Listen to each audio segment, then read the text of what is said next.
Welcome to Parchment Update, an interview series from the Parchment Community Library to bring your community closer to you. I'm Karen Woodworth, Library Ambassador. Parchment School students have been participating in the Amazing Shake for many years. Today, I'm speaking with the top 10 finalists from the competition held on Saturday, January 31st. I know you'll enjoy meeting these students as much as I have. I began by asking them to tell me about a book they've read recently. So a book I've read recently is called Sunny Rose the Ducks. It's about a girl named Sunny who plays Dungeons and Dragons with her friends. And I really like that book because usually girls play the game as a magic user or a cleric, but she chose to be a fighter. I really like that because it's like good. Well, recently I read this book called Blood on the River. It's about this boy named Samuel in Jamestown and all the events that happen in Jamestown with certain people like Pocahontas that are well known coming into the book. And it's mainly about a lot of like starvation and it's child friendly stuff too. It's just something we read in class. A book that I've read recently is Atomic Habits by James Clear. This book talks about how tiny differences that we make each day can compound and make great differences. For example, there was this British Olympic competition that they had, and they haven't won in 110 years. So they got a new coach, and this coach started by working on things that might have not seemed important. Like they started by, changing what they wore. They changed the bike seat. They just changed like the little things that you're like, this wouldn't even matter if I did this. And, later on, they won many more medals, not just one, but, a lot more. And it just shows how little things that we do can really like compound and just like help us later. That sounds like a great book and a great point to take away from it. Well, not everyone is familiar with the Amazing Shake. Please tell us a little bit about this competition and what you've enjoyed the most about participating this year. For those who don't know about the Amazing Shake is this super fun global competition where it's trying to teach you about later on in life, trying to prepare you in sticky situations that you may or may not be prepared for, and see how good you are doing it, and just try to prepare you for later on in life. So the Amazing Shake is a competition that basically helps you with professional skills that you'll need for the outside world. It talks about how you can be more confident the way you speak and the way you look. It talks about body language, poise, confidence, and more other stuff like handshakes too. The Amazing Shake can also help other kids too, and out there in the world. Like, let's say like a kid has like really bad anxiety and they want to be helped with it. The Amazing Shake is perfect for like that kind of person. You go into the Amazing Shake and there'll be these judges and other people coming in to ask you certain questions and give you certain scenarios.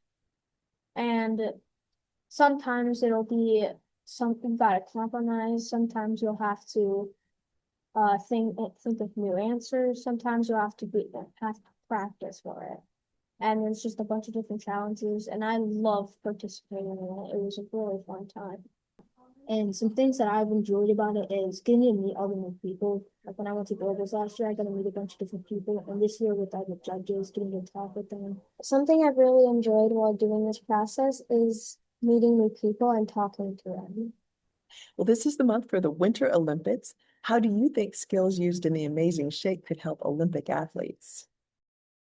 I think the way that Amazing Shake skills could help an Olympian athlete would be, first of all, you have to have confidence in Amazing Shake. You go up, you introduce yourself to a stranger you don't know, and you have to start a conversation about that. In the Olympics, you have to have the confidence to perform in front of thousands, maybe even millions of people.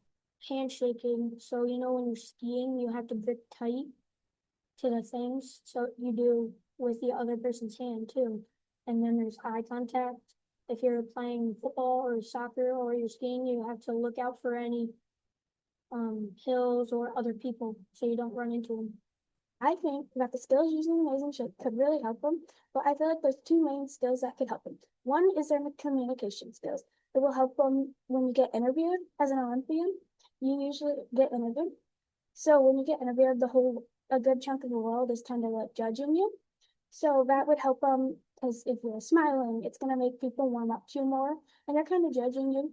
So it will kind of give a good first impression on yourself. And it also, they have compassion skills that I got taught in Amazing Shape. The compassion skills will help them because if you place third and you want it first or second, you still have compassion for the other people. You smile and you thank them for letting you have that opportunity, and you be happy for the people who place first and second. Looking toward the future, what kind of career are you considering after you're done with school? Okay, I have two careers. So my first one is I want to go probably play baseball or like play football. But if that doesn't work, I'm thinking about gonna go fly planes for the Air Force, be a pilot. Because that's always been, to me, like that seems super cool. Like they just sit in the cockpit and fly those planes because they're so fast and all the tricks they can do. Seems super cool to me. So a career that I want to do for my future is a news reporter. I've always wanted to be one when I was a little girl. And so I've been practicing actually at home.